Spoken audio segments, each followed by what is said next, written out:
So let's continue the snapshot. We have about 750 baptized, 709 confirmed. You can see the genders there and the age distribution. Pretty even in terms of age distribution. I mean, an even would be 33, 33, 33, but this is actually a very healthy distribution. There are a lot of other churches out there that are extremely heavy right here. And you know, from the middle to the older members.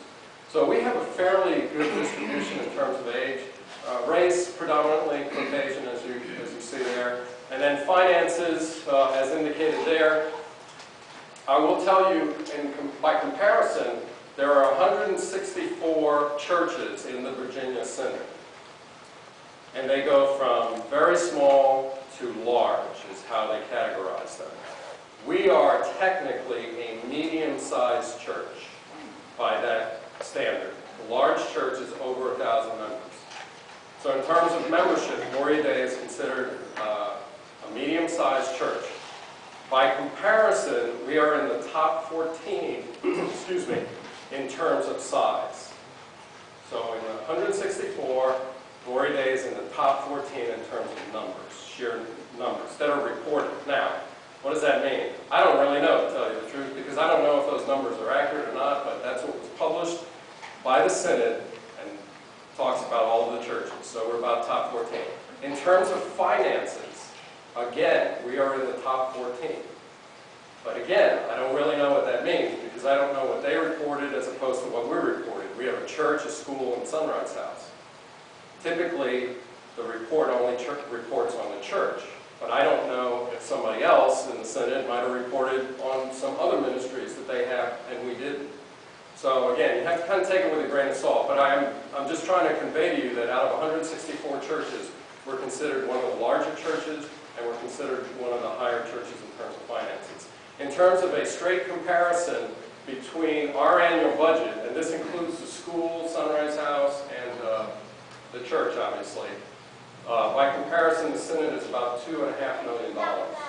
The Synod offices, not all the churches, but just, so when you think about Gloria Dei in terms of a business, it's pretty significant when you look at it. So I just want to give you a sense for that. And as I said, we have a history, and that history kind of spans all the way back from, you know, when we started in '65 here. This is I labeled it as Holy Cow, because Pastor Stowe was always fond of talking about, we're sitting right now where the cows were chewing their cud.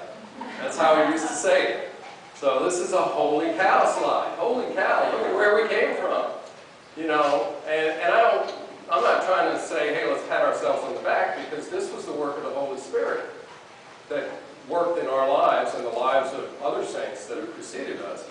And through our pastoral leadership have taken us and given us this kind of opportunity, this kind of wealth, if you will. And I don't mean wealth just in terms of dollars and cents. I mean wealth in terms of our spiritual life and in terms of actually realizing that proclamation, community, and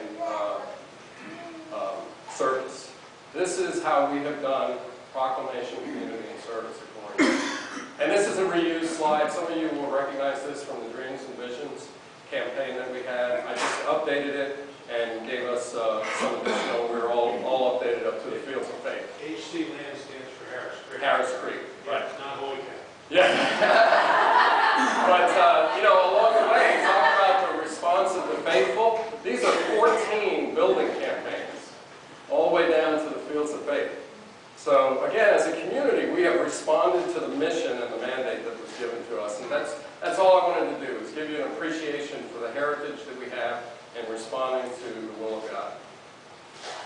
Okay, so we didn't do all of that, just, you know, come in every day and kind of say, hey, what are we going to do today? We had plans. You know Pastor Stowe, he was very meticulous about planning things out and about making sure that we had some kind of measurable plan that could tell us how we're moving along. So we've had at least 3 that I'm aware of, and now we have the 15-year goal plan. So let's talk about the 15-year goal plan. As I said, this goal plan emphasizes community, whereas previous goal plans emphasized other components. So back at the beginning, as I mentioned, we emphasized, not forgot about any of the other two, but we emphasized proclamation. Along the way, we built a school and other facilities, and we emphasized service. And then this goal plan emphasizes community. Again, pointing the atrium, other types of things to build up the community. And those are, on the left-hand side there, those were the objectives of this particular plan that we established in 2000. Spiritual momentum, a caring atmosphere, and engaging and empowering systems. And we had 5 key goal areas and many subsets to that.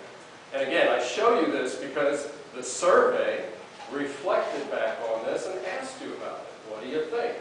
Should we still be doing this or not? What do you think is important? What's not? So I wanted you to, again, to see that the questions we asked you were founded in where we are at. And hopefully with those answers, we'll be able to say where we ought to be going. So that's what we have. And then we had a beautiful little artistic rendition of each of the things: leadership, youth, caring, worship, education, with some goal plans. There's dates down at the bottom to give you. And then this was turned into a Word document, and the council manages, if you will, in very broad terms, to the plan. We're not slaves to the plan. A plan is a guide. So whereas you may see something in there and it says we ought to be doing this, we may have already done it, and we ran through the cycle, because any kind of organization runs through cycles. You'll fix something, and then it'll be going along, and then you'll start working on something else, and then this thing that you just fixed starts going down, and you get basically this sinusoidal. Am I putting you to sleep yet? You get this sinusoidal action, and that's how organizations. There's ebbs and flows to organizations. So we try to adapt, is what I'm trying to tell you. We have a plan, but we try to be flexible and not a slave to that particular plan. Okay, so what's in the plan, Stan? This is some of the key things that it took me about 2 minutes to do this chart, because it was just like, wow, these are all of the things that we've been able to accomplish just with this particular plan. And you'll see some of them are sinusoidal. Some of them we fixed, and now we're looking at them again, and maybe they're not as good as we thought we had a few years back. So there's this ebb and flow. But over the last 10 years, these are the kind of things that we have been able to accomplish under the proviso of that plan, through your leadership and through the work of the congregation. And then on the right-hand side, we still have about 5 years left. So we still have some markers out there. We have some unfinished business, as I would call it. And then down at the bottom, those ones in red, each year the council reflects and says, well, what kind of objectives should we have as a council that aren't potentially covered by our plan, but we know we really should be doing something about it. So we add on to that. And we have not ratified these yet as a council, but we're in the process of kind of figuring out which ones do we want to add to our list that are not covered by a plan. And so we've got those down at the bottom. But obviously, pastoral staffing, we still have the Life Center out there. We want to revitalize Christian Ed. Again, that's one that I think has ebbed and flowed along the way. Contemporary worship service, we had one, but now we don't. These are the things we have to continue to work at. So we still have a plan, and we're going to try and do some of these things, but obviously that plan is informed and influenced by the congregation.